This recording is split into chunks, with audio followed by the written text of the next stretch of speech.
শ্রী শ্রী শ্যামাসুন্দর ও শ্রী রাধারানীর প্রতিষ্ঠা তিথি উপলক্ষে গত 3 দিন ব্যাপী এক উৎসবের আয়োজন করে বুড়িখালীর চৌধুরী পরিবার।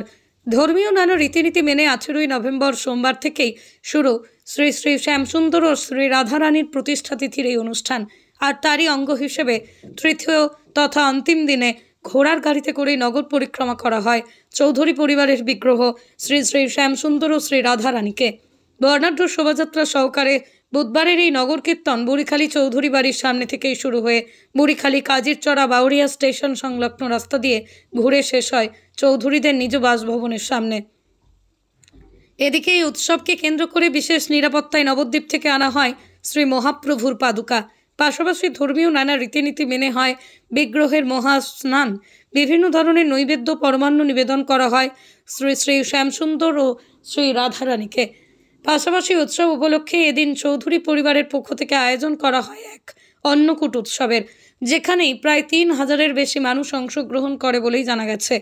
অন্যদিকে গত প্রায় 35 বছর ধরে রীতিনীতি মেনে তাদের এই চৌধুরী পরিবার শ্রী শ্রী শ্যামসুন্দর ও শ্রী শ্রী রাধারানীর উৎসব অনুষ্ঠিত হয়ে আসছে বলেই জানায় এই পরিবারের সদস্য সুকুমার চৌধুরী। এ বিষয়ে তিনি বলেন, অনুষ্ঠানের মধ্যে আমাদের এই শ্যামসুন্দর রাধারানীর এটা হচ্ছে প্রতিষ্ঠা তিথি। সেই প্রতিষ্ঠা তিথি উপলক্ষে ভগবান শ্রীকৃষ্ণ চৈতন্য মহাপ্রভু শ্রীধাম নবদ্বীপ থেকে যে পাদুকা বিষ্ণুপ্রিয়া দেবীকে দিয়ে গিয়েছিলেন সেটা শুভাগমন হয়েছে। সেই পাদুকা দর্শন করছেন। ভগবান শ্রীকৃষ্ণ গীতায় বলেছেন, কিছু না পারো মাং নমস করো, কিছু না পারো মাং নমস করো, অন্তত আমাকে একটা প্রণামও করো। জীবের কল্যাণের জন্য সেই পাদুকা আনা হয়েছে। এরপর অপামর সমস্ত ভক্তবৃন্দের সেবার আয়োজন আছে। প্রায় 2500-3000 লোকের সেবার আয়োজন। এই প্রসাদ পাওয়ার পর এই মানব জীবনের সুকৃতি অর্জন করতে যেতে পারে তার জন্য প্রসাদের আয়োজন করা হয়েছে।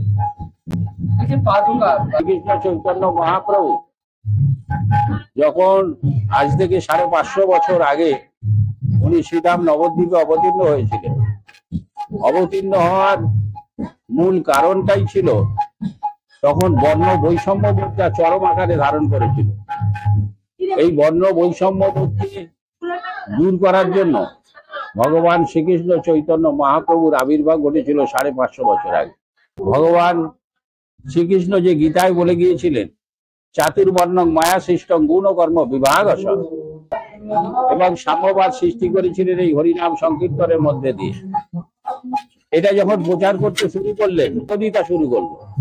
যখন বিরোধিতা শুরু করলেন সেই সময় উনি চিন্তা ভাবনা করলেন, আমি যদি সন্ন্যাস নিই তাহলে কি হবে না, আমি আর তখন শুধু নবদ্বীপের নিমাই থাকবো না, আমি তখন সন্ন্যাস নিমাই হয়ে যাব, মঙ্গল হবে। এই চিন্তা ভাবনা করে উনি সন্ন্যাস নিয়েছিলেন। সন্ন্যাস নেবার প্রাককালে এই পাদুকা ওনার স্ত্রী ছিল বিষ্ণুপ্রিয়া দেবী, বিষ্ণুপ্রিয়া দেবীকে দিয়ে গিয়েছিলেন। সেই পাদুকা আজ আমরা এনেছি। ভগবান শ্রীকৃষ্ণ চৈতন্য মহাপ্রভুর পাদুকা, তার চরণ বর্ষিত যে পাদুকা স্পর্শ করার পর যাতে জীবের মঙ্গল হয়। আর প্রসাদের আয়োজনে করার উদ্দেশ্য আমাদের একটাই, সেটা হচ্ছে বিষ যদি আমরা না জেনে খাই তার যেমন একটা ক্রিয়া হয়, অমৃতটাও যদি না জেনে খায় তারও একটা ক্রিয়া আছে। ফলত কি হবে, আস্তে আস্তে তার মধ্যে ভক্তি সঞ্চার হবে। ভক্তি সঞ্চার হওয়ার পর কি হবে, সে ভগবানের চরণে তার একটা প্রণতি আসবে। এই জন্যই আমার এই মহাপ্রসাদ দানের উদ্দেশ্য। আমার নাম সুকুমার চৌধুরী। মহাপ্রভু পাদুকা আনা হয়েছে। এই যে উৎসব হচ্ছে রাধারানীর উৎসব, এই উৎসবকে আরো অলঙ্কৃত করবার জন্যে, তাতে আরো সৌন্দর্য বাড়ানোর জন্যে আনা হয়েছে। তো এই চরণ পাদুকা ছিলেন কোথায়? নবদ্বীপে ধামেশ্বর মহাপ্রভুর মন্দিরে। সেই ধামেশ্বর মহাপ্রভুর মন্দির থেকে নানা প্রোটোকল করে এবং পুলিশ প্রশাসন নিয়ে, পুলিশের এসকর্ট নিয়ে এখানে চরণ পাদুকা এসেছেন। এই চরণ পাদুকাটা যেটা আমরা দেখছি রূপোর দিয়ে ঢাকা, রূপোর চরণ পাদুকা, তা কিন্তু নয়। আমাদের এই চরণ পাদুকাটা, এই রূপোরটা একটা কোটোর মতন, একটা খাপ, এর ভেতরে আছে কাঠের চরণ পাদুকা, যেটা শ্রীমান মহাপ্রভু ব্যবহার করেছিলেন। এটা কেন রূপো দিয়ে এরকম করে বাঁধানো? কারণ কি, এটা একটা হেরিটেজ জিনিস। প্রতিদিন ফুল, তুলসী, গঙ্গা জল এইসব যদি পড়ে, মানুষের হাতে যদি পড়ে, সেটা নষ্ট হয়ে যাবে।